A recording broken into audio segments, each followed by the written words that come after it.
আজকের নাটক কোন নুপুরের তালে, রচনা মাহমুদুল হোসেন, প্রযোজনা A.B. সিদ্দিক।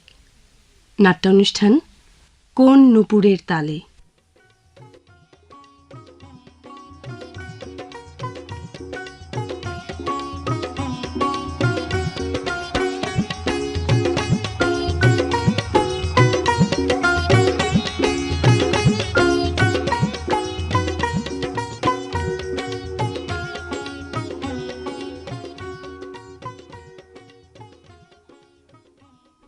ভাইজান, কি চাই?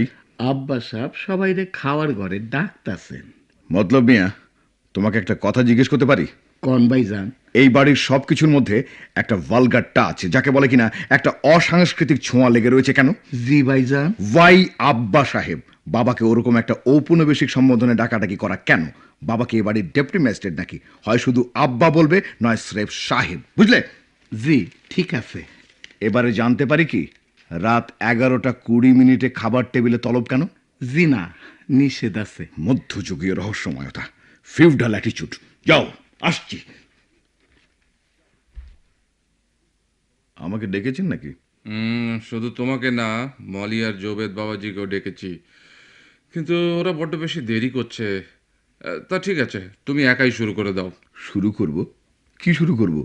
ঠুমরি না টপ্পা? দেখো, এসব তৃতীয় শ্রেণীর রসিকতা তোমার বেকার বন্ধুদের জন্য তুলে রাখলে ভালো হয় না? বাবা, আমার বন্ধুদের কাউকে ঠিক বেকার বলা চলে না। তোমাকে? আপনার ব্যাকরণ ভুল ধরাটা অবশ্য আমার মানে না, কিন্তু আমাকে কি আপনার বন্ধু বলা যায়? তুমি এখন যেতে পারো রশিদ। কি যেন শুরু করতে আদেশ করেছিলেন? তার আর প্রয়োজন নেই। May we come in sir? হ্যাঁ, এই যে এসে পড়েছো, এসো এসো তোমরা। অসহ্য। আচ্ছা দুলা ভাই, আপনি বাবাকে সবসময় স্যার সম্বোধন করেন কেন বলুন তো? ও তুমি ঠিক বুঝবে না ভাই। 1164 দিন এক নাগারে শ্বশুরালয়ে বিনা ভাড়ায় জীবনযাপন, প্রত্যহ মধ্যাহ্ন ভোজনে মুরগির রান ও নৈশ ভোজনে মাছের মুড়োভক্ষণ, প্রতি মাসে মাসোহারা লাভ এবং ঈদের বোনাসের টাকায় স্ত্রীকে টাঙ্গাইলের শাড়ি প্রদান, এসব ঘটনা মানুষের দৈহিক ও জৈবিক প্রক্রিয়ার অনেক গভীরে জটিল ও দুর্বোধ্য পরিবর্তন সাধন করে। তুমি তুচ্ছ সমাজ বিজ্ঞানের এমএ, সাধ্য কি তা উপলব্ধি করো? আপনার ভাষাটা বেশ জম্পেশ ছিল, কিন্তু কাণ্ডজ্ঞানের অভাব এত বেশি। বাবা, ওদের এসব কথাবার্তা কোনো দিন শেষ হবে না।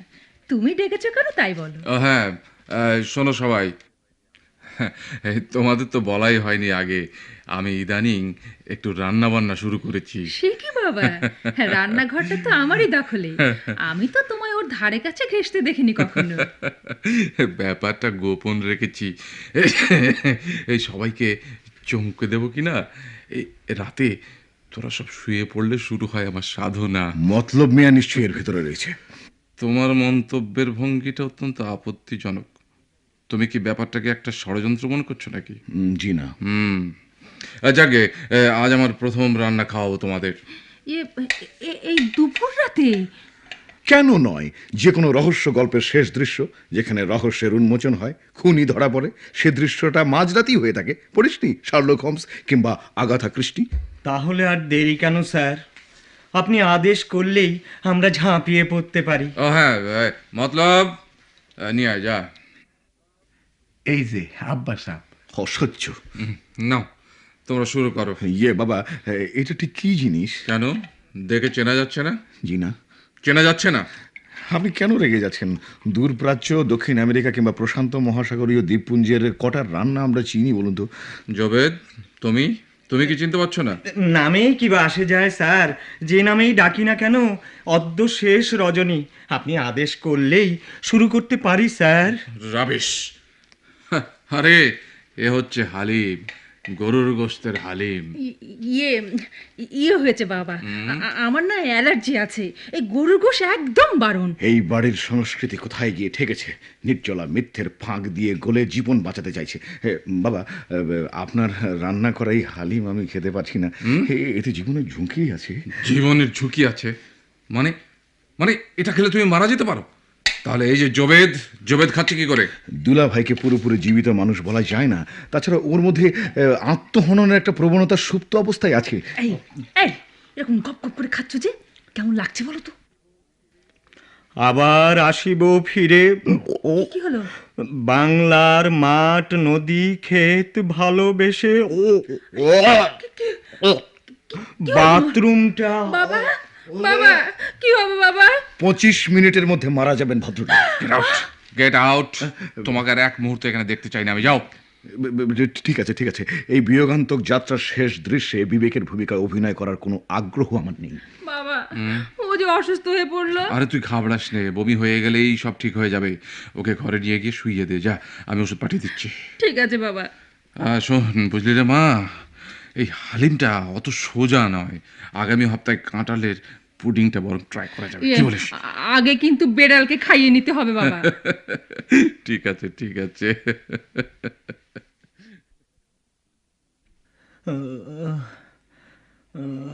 হ্যাঁ গো, কেমন লাগছে এখন? ভালো। আচ্ছা, স্যার কি খুব অসন্তুষ্ট হয়েছেন আমার উপর? যে ব্যাপারটা কি আমার আরও একটি অযোগ্যতা হিসেবে বিবেচিত হবে? আচ্ছা, তুমি এমন করো কেন বলো তো? কি হয়েছে তোমার? মলি, তোমাকে তো বলাই হয়নি, কাটা কাপড়ের ব্যবসা ফেল মেরেছে। সে কি? হ্যাঁ, পার্টনার ছিল মতিউল্লাহ, সে সব লোপাট করে দিয়ে গায়েব হয়ে গেছে। হায় আল্লাহ! পাওনাদাররা সব আমাকে খুঁজছে। ইসলামপুর এলাকায় পেলে নাকি কাবাব বানিয়ে খাবে গো। বলো কি গো? নিজের পকেট থেকে যে টাকাটা শোধ করব তারও উপায় নেই। কেন? বাবার কাছ থেকে নিয়ে তুমি? আরে শ্বশুর সাহেবের পকেটকেই তো নিজের পকেট বলছি গো। আমার নিজস্ব পকেট আসবে কোত্থেকে? মুশকিল হলো কারা যে পাওনাদার আমার ঠিক জানা নেই। মানে? ব্যবসা তো মতিউল্লাহ দেখাশোনা করতো। দেনাদার পাওনাদার সব ওর চেনা জানা, আমি তো কাউকে চিনি না। ওহো, তুমি দোকানে যে বসো তো, পাওনাদারদের দেখা ওখানেই পেয়ে যাবে। মুশকিল হলো কি জানো, ওই দোকানের জায়গাটা আমি ঠিক চিনে উঠতে পারছি না। ওমায়ে কি, তোমার নিজের দোকান তুমি জানো না? মানে আগে মাত্র একদিন গিয়েছিলাম। হ্যাঁ। মতিউল্লাহ পালিয়েছে মাস 2 হলো। হ্যাঁ। খবর পেয়ে গিয়েছিলাম, হ্যাঁ। দোকান খুঁজে পেলাম না। ভেবে দেখো কি আতঙ্কজনক অবস্থা। রাস্তায় যে কোনো লোক ধরে আমাকে পেটাতে শুরু করতে পারে। সে হয়তো আমার পাওনাদার, আমি তাকে চিনি না। আচ্ছা, অত শত ভেবো না তো তুমি। হ্যাঁ? তোমাকেও লোকে মতিউল্লাহর পার্টনার হিসেবে চিনবে বলে আমার মনে হয় না। হ্যাঁ, তা হয়তো ঠিক, কিন্তু শ্বশুর সাহেবের ক্যাপিটালে এই 11 নম্বর ব্যবসাটাও যে ফেল মারলো। ও, এই তোমাকে দিয়ে না ব্যবসা হবে না, চাকরি করো তুমি। চাকরি? হ্যাঁ। চাকরি করব আমি? কেন? অসুবিধাটা কোথায়? লেখাপড়া শিখেছো তুমি, বিদেশি ডিগ্রি আছে তোমার। তা আছে, কিন্তু চাকরির কথাটা ভাবলি না আমার ভয় হয়। কেন? মনে হয় হয়তো আমি এমন কিছু করে বসবো যাতে গোটা অফিসের সব লোকের যাবজ্জীবন কারাদণ্ড হয়ে যাবে। তোমাকে দিয়ে না কিচ্ছু হবে না। কি যে অদ্ভুত সব চিন্তা ভাবনা তোমার। আসলেই কিচ্ছু হবে না আমাকে দিয়ে। ওই শ্বশুর সাহেবের রান্না করা হালিম খেয়ে খেয়ে আধমরা হয়ে যাব। তারপর একদিন অচেনা পাওনাদাররা পিটিয়ে ট্র্যাজেডিটা কমপ্লিট করে দেবে। থাক, হয়েছে, তোমাকে আর বকবক করতে হবে না, ঘুমো এবারে। কিন্তু মলি, একটা দরকারি কথা মনে রেখো। আবার কি দরকারি কথা? তোমাকে না আমি খুব ভালোবাসি। জানি গো, জানি। ভাইজান, আব্বা সাহেব, মানে আব্বা আপনারে ডাকতেছেন। আমার ডায়রিয়া হয়েছে, খাওয়া দাওয়া বন্ধ। না ভাইজান, খাইতে ডাকে নাই। তাহলে দুলা ভাই আবার কোনো ফ্যাসাদ বাদিয়েছে নাকি? জি না, দুলাভাই আজ বাইরে হয় নাই, ঘরে বসে সাপ লুডু খেলতেছে। চমৎকার। তাহলে বাবা ডাকছেন কেন আমাকে? আপনারে ব্যবসায় নামতে কওয়ার জন্যে। আমাকে ব্যবসায়? এ বুদ্ধি কে দিল বাবাকে? যে আমি। তুমি তুমি আজকাল বাবাকে পরামর্শ দিয়ে বেড়াচ্ছ নাকি? জি, আব্বা সাহেবের ধারণা এই বাড়িতে আমার কিছু বুদ্ধি শুদ্ধি আছে, বাদ বাকি সবাই ব্যাক কর। দুঃখজনক সাংস্কৃতিক ব্যবধান, বড় দুস্তর ব্যবধান। যাও, আসছি আমি, যাও। আমি অত্যন্ত দুঃখের সাথে এবং সবিনয়ে আপনার এই প্রস্তাব প্রত্যাখ্যান করছি। অর্থাৎ তুমি জোবেদের সাথে জয়েন্টলি কাটা কাপড়ের ব্যবসা করবে না? প্রথমত, দুলা ভাইয়ের কাটা কাপড়ের ব্যবসাটা এখন পাস্ট টেন্স বা অতীতকালের ব্যাপার। তার পার্টনার মতিউল্লাহ লাল বাতি জেলে দিয়ে সরে পড়েছে। দুলা ভাই আপনাকে বলতে সাহস পাচ্ছে না, ঘরে বসে সাপ লুডু খেলছেন। বটে। দ্বিতীয়ত, দুলা ভাইয়ের সাথে ব্যবসা করা তো দূরে থাক, দ্বৈত কণ্ঠে গান গাইতেও রাজি না আমি। অত্যন্ত ভীতু, শিশু সুলভ এবং সম্পূর্ণভাবে কাণ্ডজ্ঞানহীন মানুষ তিনি। বলে যাও। তৃতীয়ত, আমি মনে করি কাটা কাপড়ের ব্যবসার চেয়ে বুদ্ধিবৃত্তির দিক থেকে উন্নততর কোনো কিছু করা আমার পক্ষে সম্ভব। আপনি অবশ্যই এই বিষয়ে আমার সাথে একমত নাও হতে পারেন। আর কিছু? চতুর্থত, আমি আমার ভবিষ্যৎ কর্মপন্থা স্থির করে ফেলেছি। এ বিষয়ে নতুন করে পরিকল্পনা প্রণয়নের কোনো সুযোগ নেই। এরকম মার্গ সঙ্গীতের ভাষায় কথা বলাটাকে খুব জরুরি মনে করো? জি, আমি এ বাড়িতে একটা প্রগতিশীল সাংস্কৃতিক পরিবেশ সৃষ্টি করার চেষ্টা চালাচ্ছি। ও, তা তোমার ভবিষ্যৎ কর্ম পরিকল্পনাটা একটু শোনা যাক। আমি সাহিত্যকর্মী হব। কি হবে? সাহিত্যকর্মী, জটিলতা এড়াবার জন্যে সাহিত্যিক বলতে পারেন। কোন ভাষায় সাহিত্য সৃষ্টি করবে তুমি? মাতৃভাষায়। আবিষ্কার, পুরস্কার ও পরিষ্কার বানান করতে পারো? জি মুহূর্ত কিংবা সান্ত্বনা বানান করতে পারো? জি, মানে গীতাঞ্জলি ছাড়া রবীন্দ্রনাথের আর কোনো কাব্যের নাম জানো? পুতুল নাচের ইতিকথার লেখকের নাম বলতে পারো? আমি বলছিলাম সাহিত্যকর্মীই হবে। আপনার ধাঁধা পর্বে 5 নম্বর পাবো না, এ কথা সত্যি। তবে এ কথা সত্যি যে এসব প্রশ্নের উত্তর জানা সাহিত্যকর্মী হবার জন্য আবশ্যক বিবেচনা করি না। সেজন্য প্রয়োজন ভিন্নতর প্রস্তুতির। যেমন? জীবনকে জানতে হবে এদেশের সংখ্যাগরিষ্ঠ মানুষের জীবন সংগ্রামকে। আমি তোমার সাথে একমত, কিন্তু কিভাবে তোমার পক্ষে তা সম্ভব? তুমি তো হোপলেস রকম একটা ঘর কুনো আর আলসে। জি, এবং সেই জন্য কিন্তু দোষ আপনারও আছে। কিরকম? 5 বছর বয়সে আমার মায়ের মৃত্যু। আপনি একের ভিতরে 2 অর্থাৎ একই সাথে পিতা ও মাতার ভূমিকায় অবতীর্ণ হলেন এবং স্বভাবতই পুরো ব্যাপারটাকে অতিরিক্ত মাত্রায় নাটকীয় করে ফেললেন। যেমন? রুটিতে 2 আঙ্গুলে পুরো করে মাখন লাগিয়ে মুখে তুলে খাওয়ানো, পাজামার ফিতে পরিয়ে দেওয়া, ম্যাট্রিক পরীক্ষার সময় সারাদিন 2টো বেঢপ সাইজের ডাব হাতে করে হলের বাইরে দাঁড়িয়ে থাকা, ইত্যাদি ইত্যাদি। ফেরিস্তিটা আরো অনেক লম্বা হবে। তুমি অকৃতজ্ঞ তাই ভুলে গেছো, কিন্তু এসব করাটাকে তুমি অন্যায় মনে করছো? জি না, পিতা হিসেবে আপনার ভূমিকা ঈর্ষণীয়। তবে আপনি তো আর জানতেন না যে আপনার পুত্র জনগণের জন্য সাহিত্য সৃষ্টি করতে উদ্যোগী হবে। হ্যাঁ, জানলে আগে ভাগেই বিস্তর ধোলাই দিয়ে রাখা যেত। আমি ঠিক করেছি গ্রামে চলে যাব, মানুষের সঙ্গে মিশে তাদের জীবন সম্পর্কে জানবো, তারপর লিখব গল্প কিংবা উপন্যাস। আমাকে ছেড়ে থাকতে পারবে? প্রতিপক্ষকে তার সবচেয়ে দুর্বল দিকে আক্রমণ করাটা কি খেলোয়াড়োচিত মনোভাবের পরিচয় বাবা? দুর্বল দিক কি কেবল তোমার একার নাকি হে? দেখো ছোকরা, জীবনে একটি রাতও কি আমাকে ছেড়ে কাটিয়েছো? বাবা, পূর্ণবয়স্ক পিতা পুত্রের ভাব বিনিময়ের জন্য সংলাপগুলো বড় জলো হয়ে যাচ্ছে। তাছাড়া অন্তত বছর খানেকের ভেতরে গ্রামে যাওয়া হয়ে উঠছে না। তাই নাকি? গ্রামে যাওয়ার কিছু প্রস্তুতি আছে, সেটা। অর্থাৎ আরো বছর খানেক শুয়ে বসে কাটাবে? আপনার এই ধারণাটা সঠিক নয়। তুমি এখন যেতে পারো। জি। আর শোনো, খাওয়া দাওয়ার যত্ন নাও, শরীরটা খারাপ হয়ে যাচ্ছে তোমার। এ কি দুলা ভাই, আপনার চেহারা এরকম হলো কি করে? টকটকে আপেলের মতো লাল মুখ, চুল খাড়া, উদ্ভ্রান্ত দৃষ্টি। নিউ মার্কেটের ফুটপাতে এক ভদ্রলোক ঠাস ঠাস 2টো চর মারলেন আমাকে। বলো কি গো, তোমার পাওনাদার নাকি? না, এক গ্লাস পানি খাবো আমি। কি করেছিলেন আপনি? ঠিক আছে, ঠিক আছে, পানি খেয়ে নিন, তারপর শোনা যাবে। নিন। হ্যাঁ, এই নাও, পানি খাও আগে।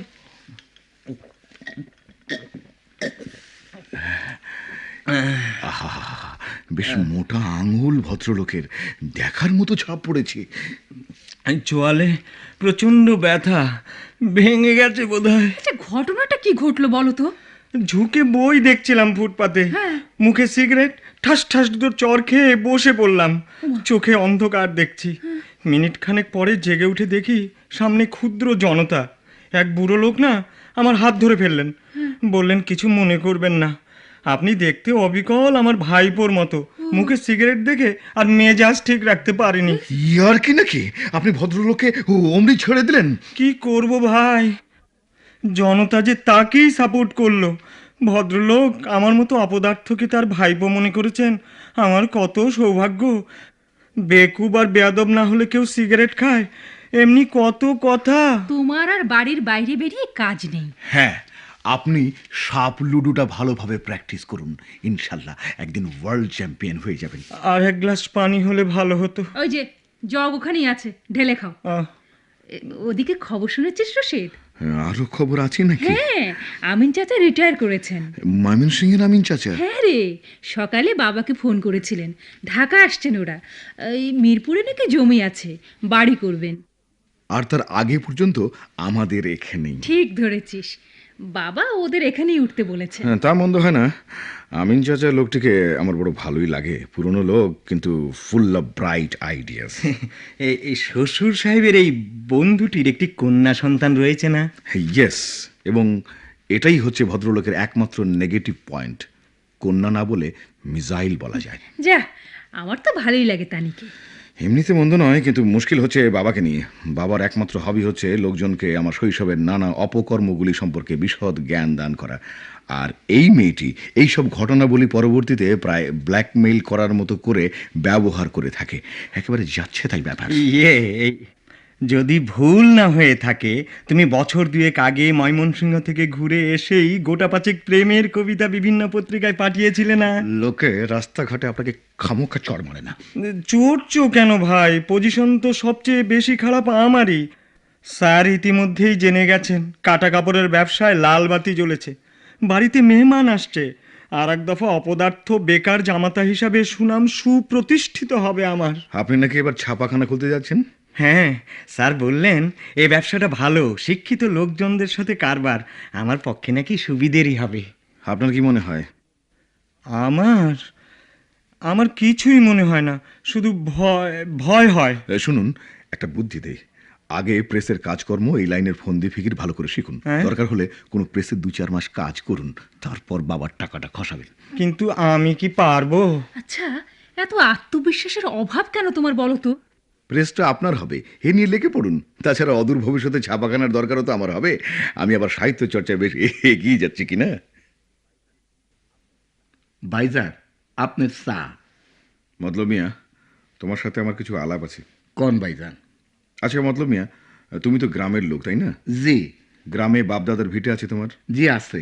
আচ্ছা, তোমার গ্রামের বাড়িতে যে 6 মাস কাটানোর জন্য কি ধরনের প্রস্তুতি নিতে হবে আমাকে? কোনো প্রস্তুতির দরকার নাই। কেন?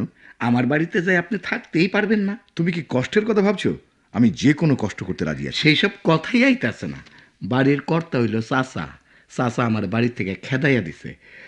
আমি গেলেই ঘরে ঢুকতে দেয় কিনা সন্দেহ। আর সাথে আপনারে নিয়ে গেলে তো মামলাই কইরা দিব। মামলা? মামলা কেন? কথার কথা আর কি। হো, কিন্তু মুশকিল হলো তো তাহলে। গ্রামে যে থাকবোটা কোথায়? আপনার বুঝি অনেক দিনের লাইগা গ্রামে যাওয়াটা দরকার। হ্যাঁ হ্যাঁ হ্যাঁ, কোনো বুদ্ধি বাতলাতে পারো? উপজেলা সদরে ভালো হোটেল হইছে, দোতলা পাকা বাড়ি, ইলেকট্রিক বাতি আছে, কলের পানি আছে, বাবুর্চি আছে। একবার যাইয়া উইঠা পড়লে আরামেই থাকবে। No no no, never. আমি দূরবীন দিয়ে গ্রাম দেখতে চাই না। আমি একটি খেটে খাওয়া কৃষক পরিবারের সাথে মিশে যেতে চাই। তাইলে ভাইজান, একটা মাত্রই উপায় আছে। কি উপায়? আমাকে ওইদিকে কয় কামলা, শুদ্ধ ভাষায় মুনিশ। ইয়ে মানে, তুমি কি আমাকে মুনিশের কাজ করতে বলছো নাকি? জি জি। ধান ওঠার মৌসুমে চলে যাইবেন, সেই সময় খুব গরিব চাষিরও মুনিশ লাগে। একা পায়রা ওঠে না, তার বাড়িতেই থাকবেন, 3 বেলা খাইতে পাইবেন, নগদও কিছু দিব, খেতে সারাদিন কাম কাজ করবেন। নিঃসন্দেহে ভালো আইডিয়া, চমৎকার, একেবারে বাস্তব অভিজ্ঞতা লাভের সুযোগ। আচ্ছা, ওই যে বললে না 3 বেলা খেতে দেবে, তা কি খেতে দেবে শুনি? ফজর বক্তে উঠেই পানি ভাত খাইয়া খেতে যাইবেন। ফজর ওয়াক্তে পানি ভাত? দুপুরে খেতে আইলে বৈশা খাইবেন ভাত, পুঁই শাক আর ট্যাংরা মাছের ঝাল চচ্চড়ি, ডাইল। রাইতে শুধু ডাইল আর ভাত। সারাদিন ধরে ভাত খেয়ে যাবো? সারাদিন না, মাত্র 3 বার। আচ্ছা, আমি তো শুনেছিলাম গ্রামে চা চালু হয়ে গেছে। আজকাল হরদম চা খাচ্ছে লোকে। ভুল শুনছেন। চা গ্রামের অবস্থাপন্ন লোকে খায় ঠিকই, কিন্তু আপনি যাগোর সাথে থাকবেন তারা চা খায় না। মাথা ধরে গেলে তবে কি করা যাবে? আসলে ভাইজান, কোনো চাষার পোলার মাথা ধরছে এমন কথা আমি জীবনেও শুনি নাই। তবে জ্বরের সাথে খুব বেশি মাথার যন্ত্রণা হইলে অনেকে কপালে জোক লাগায়। জোক? যারা পুকুরে থাকে? বর্ষাকালে বাড়ির ধারে কাছে ডোবায়, নালায়, জমিতে জোক, ডোরা সাপ, আগসারি দেখতে পাওয়া যায়। মতলব মিয়া, তোমার মতলবটা কি? তুমি কি বাবার দ্বারা প্রভাবিত হয়ে আমাকে ভয় দেখাতে চাইছো? জি না। আচ্ছা, সভ্যটা কোথায়? আমি রাতে ঘুমোতে হবে তো? মনীষরা গোয়াল ঘরেই থাকে, গরুদের সাথে? গরু ছাগল সবার সাথে। যাকে বলে গিয়ে বাস্তব অভিজ্ঞতা। জি, বাড়ির লাগোয়া পানা পুকুরে গরু ছাগলের গোসল করিবেন, আপনি নিজেও দোলাই হইবেন। আর কিছু? আরো অনেক কিছুই আছে, আমার সঠিক জানা নাই, মনীষের কাম তো করি নাই কোনোদিন। তাহলে আমার সাথে চলো, এবার মুনিশের কাজ নেব আমরা দুজনে মিলে। জি না, আমার তো পাগলে কামড়াই নাই। ও ভাইজান, আরেকখান কথা। দ্বিধা করো না, বলে ফেলো। চাষার বেটা আপনারে কিন্তু বসে বসে 3 বেলা খাওয়াইব না, ক্ষেতের কাম করতে হইব। ধান কাটবেন, বস্তায় বইরা কান্দে কইরা বাড়ি টানবেন, মারাই করবেন। মতলব মিয়া, জি ভাইজান। একটা কথা তুমি মনে রেখো, তুমি আর বাবা ষড়যন্ত্র করে আমাকে যতই ভয় দেখাও না কেন, গ্রামে আমি যাবই। জি। কথাটা কি তোমার বিশ্বাস হচ্ছে না? যে না। হ, যেতে পারো তুমি এখন।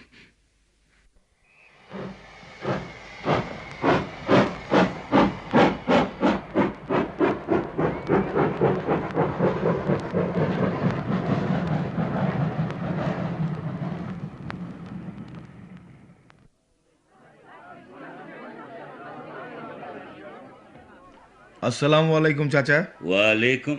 আরে তুমি তাহলে ঠিক মতোই এসে গেছো?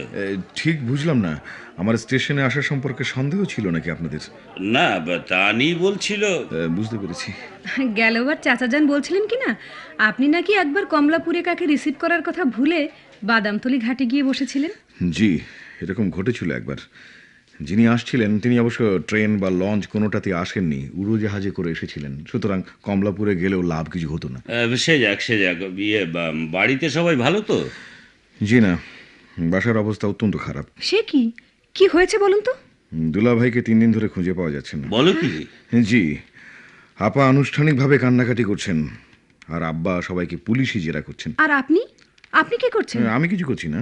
পুলিশে খবর দেওয়া হয়নি? দুলাভাই গায়েব হয়ে যাবার আগে অনির্দিষ্টকালের জন্য ছুটি প্রার্থনা করে বাবাকে একটা দরখাস্ত দিয়ে গেছেন। সেটা পড়লে সব বুঝতে পারবেন। বাড়ি চলুন। সেই ভালো। আমার না দারুণ লাগছে, সব সময় এমন মজার মজার কাণ্ড হয় আপনাদের বাড়িতে।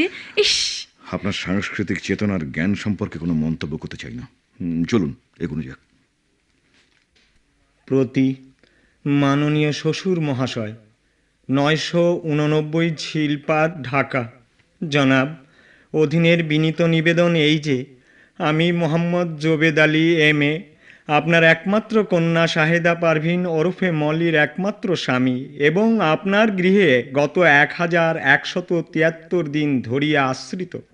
উল্লিখিত সময়ে আমি আনুমানিক 1 মেট্রিক টন ওজনের মুরগির রান ও মাছের মুড়ো, প্রায় 300 কেজি কাটারিভোগ চালের ভাত এবং এছাড়াও নিত্যদিন ও বিভিন্ন উৎসব অনুষ্ঠানে পৌনে 1 লক্ষ টাকার আহার্য আপনার গৃহে ধ্বংস করিয়াছি, কিন্তু বিল শোধ করিতে পারি নাই। অতএব চড়িয়া খাইবার উপযুক্ত সময় হইয়া উঠিবার জন্য আমি ভ্রমণে বাহির হইতে মনস্থ করিয়াছি। এই উদ্দেশ্যে অনির্দিষ্ট কালের জন্য ছুটি প্রার্থনা করিতেছি। আবেদন মঞ্জুর হওয়া পর্যন্ত অপেক্ষা করিতে পারিলাম না, আপনার কন্যার দিক হইতে প্রবল আপত্তি ও বাধার আশঙ্কায়। আপনার একান্ত বাধ্যগত জামাতা মোহাম্মদ জোবেদ আলী। পুনশ্চ খাইতে না পাইয়া মারা যাইব এইরূপ আশঙ্কা করিবেন না। আপনার প্রদত্ত সর্বশেষ 10,000 টাকা সঙ্গেই আছে। দয়া করিয়া পুলিশে খবর দিবেন না কিংবা পত্রিকায় হারানো বিজ্ঞপ্তি দিবেন না। যা বাবা, এ কেমন চিঠি? ব্রিলিয়ান্ট ছেলে, এরকম গুছিয়ে দরখাস্ত কটা ছেলে লিখতে পারে? ভুল করেছে কেবল এক জায়গায়, দরখাস্ত পুনশ্চ দেবার নিয়ম নেই। তুমি ওই ভেবে নিশ্চিত হয়ে বসে আছো? দেখুন তো চাচা, বাবাকে আমি সেই থেকে বলছি। কেন চিন্তিত হওয়ার তো কিছু দেখছি না। হ্যাঁ, স্বীকার করি ব্যাপারটা একটু নাটকীয় করে ফেলেছে, আর সেটা এই বাড়ির পরিবেশের দোষে যে কেউ করতে পারে। কিন্তু ছেলেটা গেল কোথায়? কেন, দরখাস্ত পড়ে কি বুঝলে? চোরে খেতে অভিজ্ঞতা অর্জন করতে গেছে সে। কিন্তু কিন্তু ওর কোনো বিপদও তো হতে পারে। সে তো রমনা পার্কে হাওয়া খেতে গেলেও হতে পারে, তার জন্য কি সবাই বাড়িতে বসে থাকবে নাকি? কিন্তু সে কোন দিকে গেছে তা জানা থাকলে নিশ্চিত হওয়া যেত আর কি। বাংলাদেশ ছোট্ট জায়গা, আছে কাছাকাছি কোথাও। দেশেই যে আছে বুঝেছো কিভাবে? ও পাসপোর্টটা ফেলে গেছে। পাসপোর্ট ছাড়াও তো কোথাও কোথাও যাওয়া যায়। আমি ভাবছি সেই রকম কিছু। সে কি চাচা, আপনি এমন অলক্ষণে কথা বলবেন না। ছি মা, আমি সে কথা বলিনি। পাসপোর্ট ছাড়া শুধু পরপারেই যাওয়া যায় না মা। কি বলছো তুমি? বুঝবে না, তোমরা বুঝবে না। আমি বরং রশিদের সাথে এ বিষয়ে আলাপ করি গে। ওহ, যত সব, তোমার ওই ব্রিলিয়ান্ট আইডিয়ার রোগটা এখনো যায়নি দেখছি। আসতে পারি কি? আসুন, বসুন। আজকাল কি করছেন আপনি? কিছু না। সাহিত্য চর্চা হলো না আপনার, তাই না? আমিও তাই ভেবেছিলাম। মোহাম্মদ রশিদ উদ্দিন নামে কোনো সাহিত্যিক হতে পারে? কেউ শুনেছে কখনো? রবীন্দ্রনাথ ঠাকুর নামে কারো দ্বারা সাহিত্য চর্চা হতে পারে, রবীন্দ্রনাথের আগে লোকের জানা ছিল কি? তা অবশ্য ঠিক।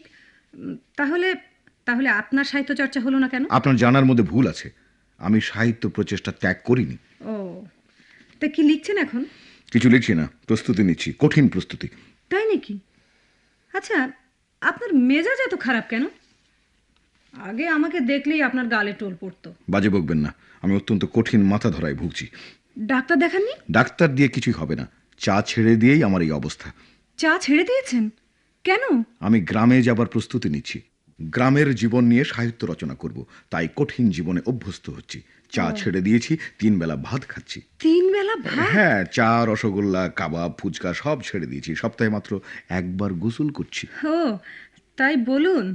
স্টেশনে নামা অবধি এমন বোটকা গন্ধ নাকে লাগছে, আমি ভাবলাম বুঝি ঢাকার বাতাসে দুর্গন্ধযুক্ত হয়ে। ফাজলামো করবেন না, যথেষ্ট বয়স হয়েছে আপনার। গুরুতর বিষয় নিয়ে রসিকতা করা অপরিণত মস্তিষ্কের লক্ষণ। সরি।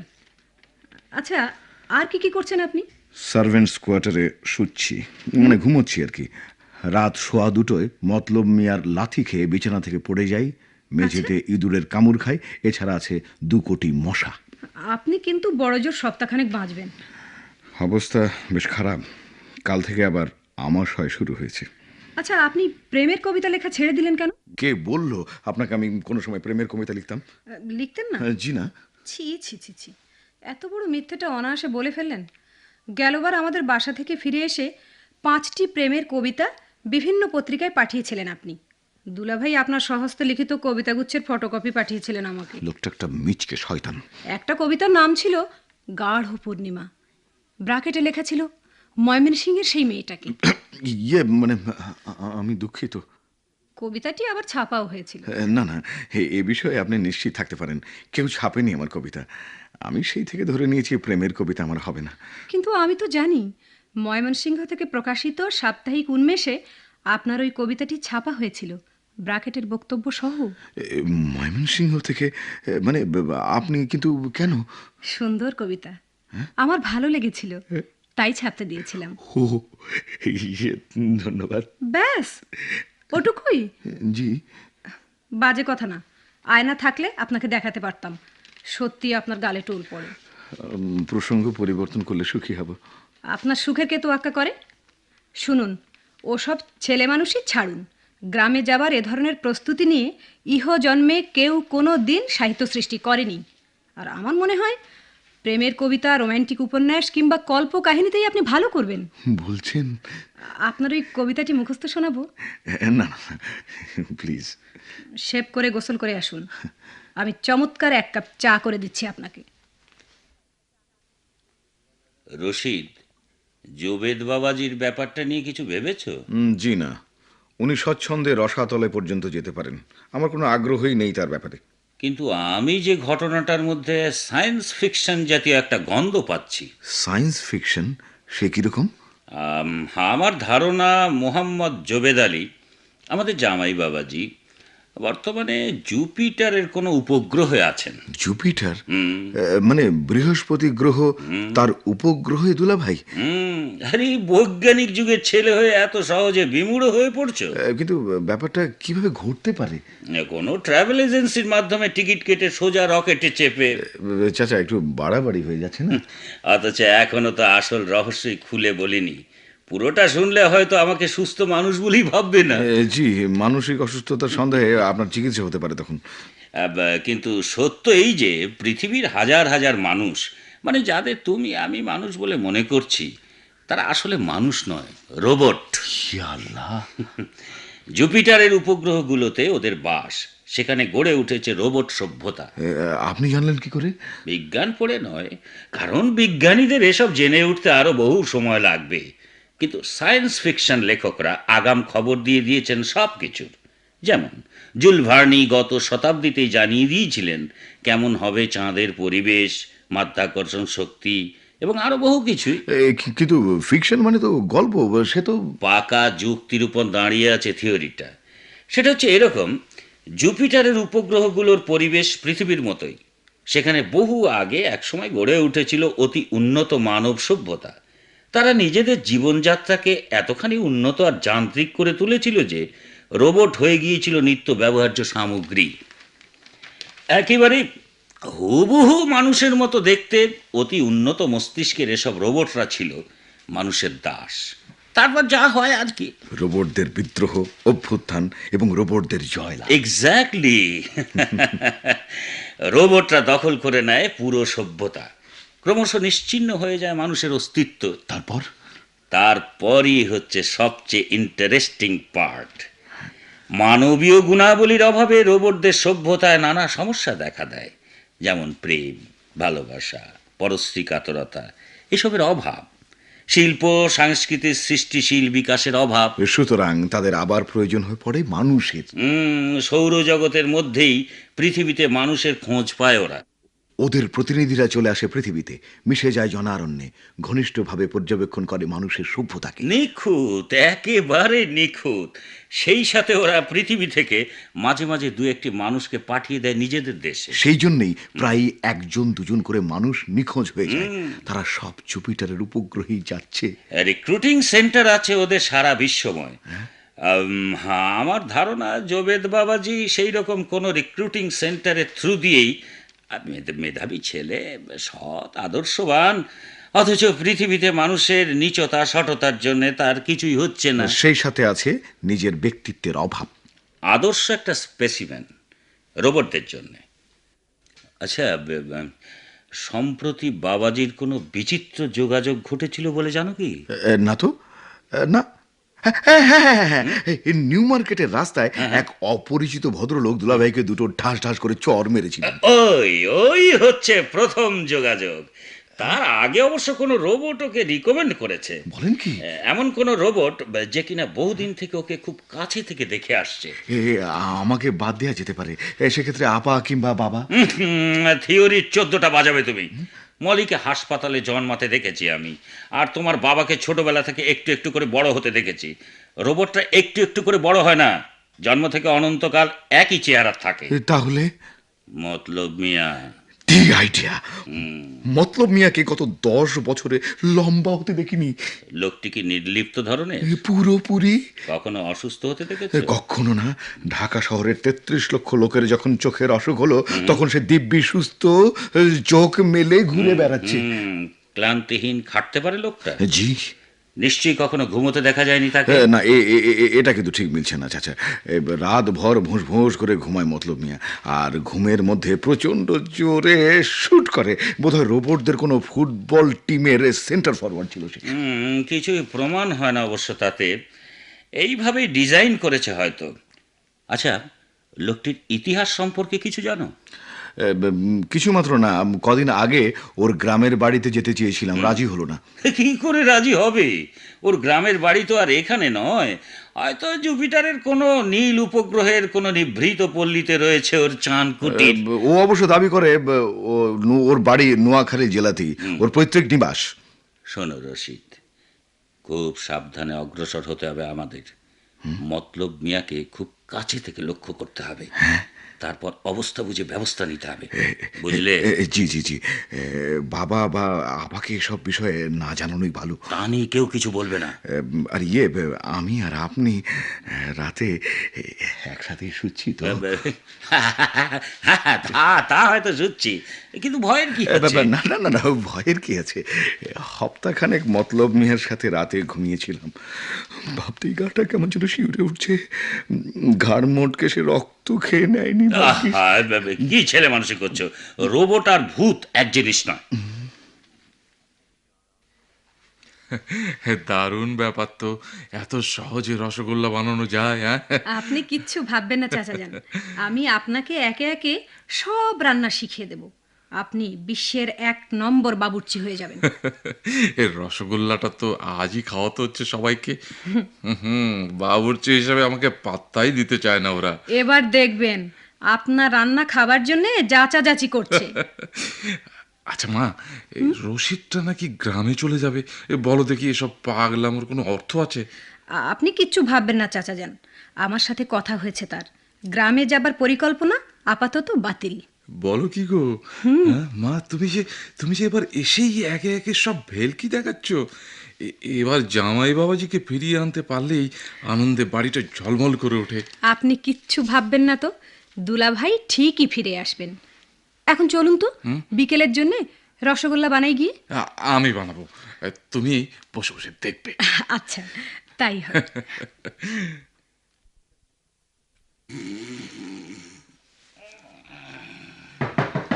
কে কে ধাক্কা দিচ্ছে দরজায়? ভাইজান তাড়াতাড়ি আসেন, দুলাভাইয়ের খবর আসছে। কার খবর এসেছে? দুলাভাইয়ের টেলিফোন আসছে, আব্বা কথা কইতাছেন, তাড়াতাড়ি আসেন। চাচা, চাচা, চাচা! ও কি ব্যাপার? মতলব মিয়া বলেছে দুলা ভাইয়ের খবর এসেছে টেলিফোনে। জুপিটারের উপগ্রহের সাথে কি ডাইরেক্ট ডায়ালিং চালু হয়েছে নাকি চাচা? ও যা প্রযুক্তিবিদ্যা, কিছু অসম্ভব নয়। ও চলো ব্যাপারটা তদারক করা যাক। বিকেলে মতলব বাবাজিকে একটু চেপে ধরেছিলাম তো, এবারে তারই ফল। ও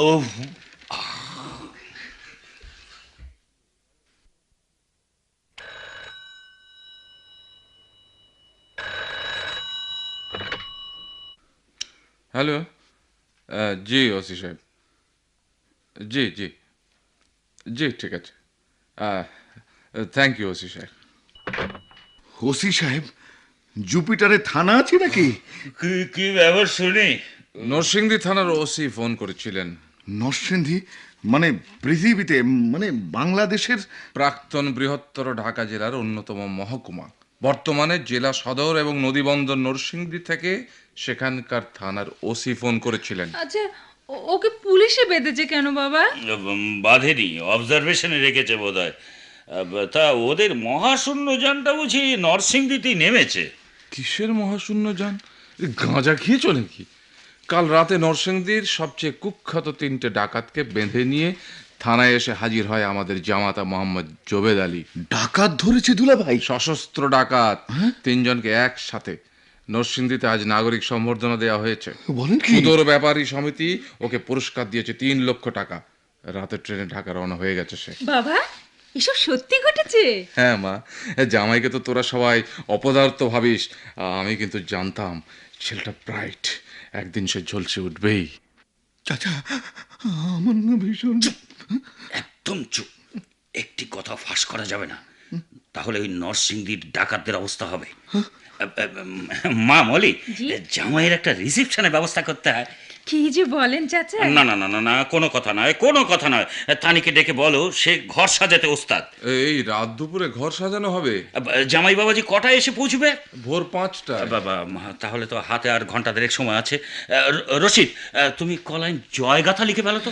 জয়গাথা? হ্যাঁ, ও ঠিক আছে, আপাতত রবীন্দ্রনাথ দিয়ে চালিয়ে নিলেই হবে। শোনো, ব্যাপারটা হবে এরকম: জামাই বাবাজি ড্রয়িং রুমে ঢুকতেই গলায় মালা পরিয়ে দেবে মলি। মালা কোথায় পাওয়া যাবে? বাগানে বিস্তর ফুল রয়েছে, আর মতলব চমৎকার মালা গাঁথতে পারে। বাহ বাহ বাহ বাহ বাহ বাহ বাহ! মতলব মিয়া কি চমৎকার সৃষ্টিশীল ব্যক্তি, যাকে বলে পূর্ণাঙ্গ মানব। রসগোল্লা তৈরির দায়িত্বটা তাহলে আমারই থাকলো। হ্যাঁ, মিষ্টি তুমিই করো, ভালোই হাত হয়েছে তোমার, তবে বেশি কারদানি দেখাতে যেও না। ও হ্যাঁ, যা বলছিলাম, মলির মালা প্রদানের পরই নির্ঝরের স্বপ্নভঙ্গ আবৃত্তি করবে রশিদ, তারপরেই গান। তানি গাইবে, জয় করে তবু ভয় কেন তোর যায় না।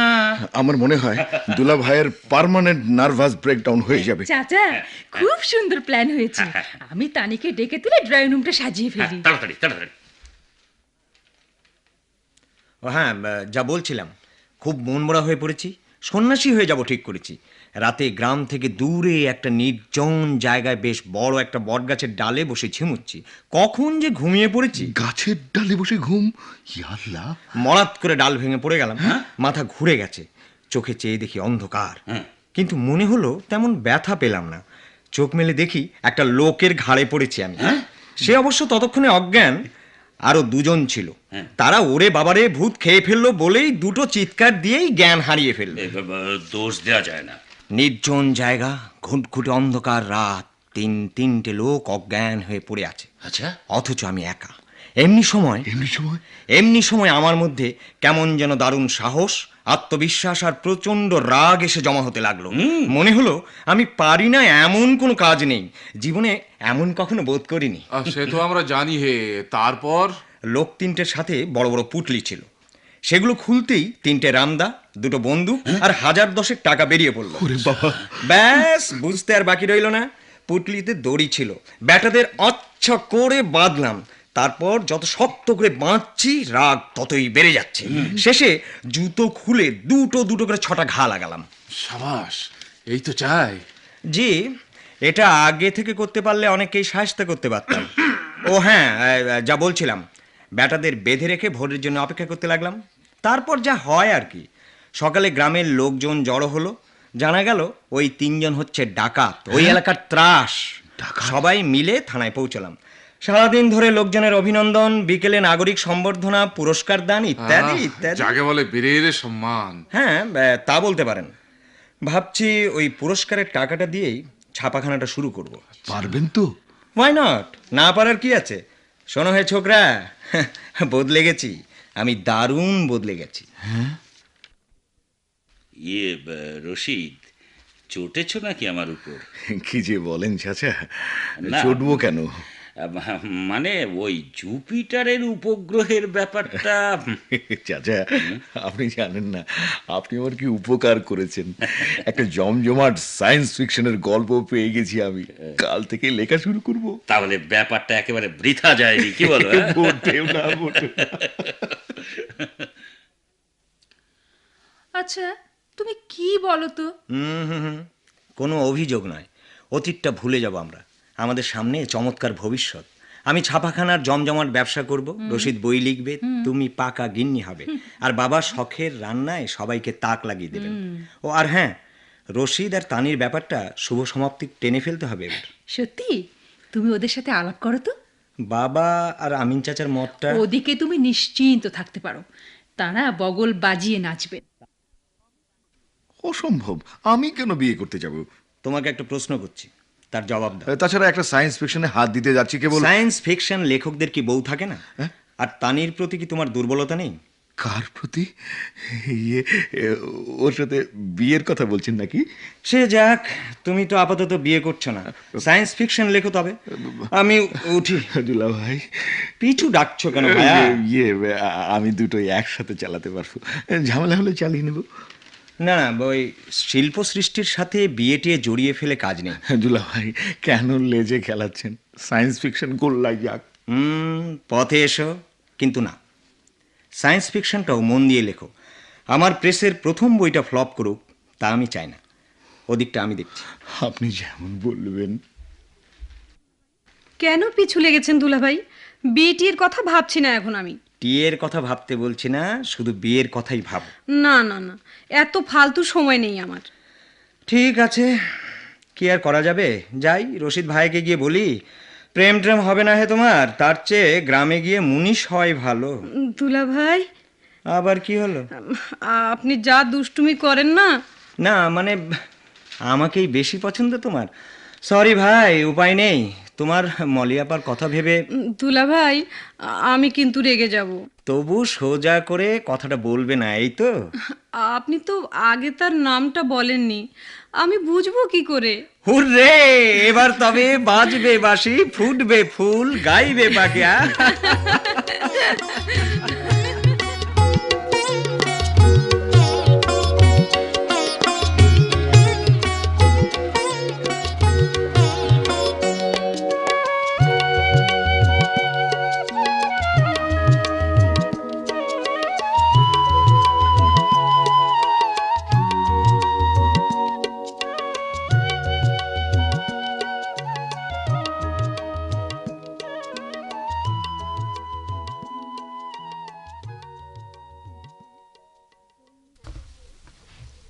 এতক্ষণ কোন নূপুরের তালে নাটকের অভিনয় শুনলেন। এর বিভিন্ন চরিত্রে অভিনয় করেছেন মতলব, আল ইমাম, বাবা, আবুল হায়াত, জোবেদ আলী, মোহাম্মদ মুজিবুর রহমান, আমিন চাচা, অমলেন্দু বোস, তানি, ফাল্গুনী হামিদ, মলি, রুবি আফরোজ ও রশিদের চরিত্রে অভিনয় করেছেন মাজহারুল ইসলাম। শব্দগ্রহণ ও সম্পাদনায় মাহবুবুর রহমান। নাটকটি প্রযোজনা করেছেন এ বি সিদ্দিক।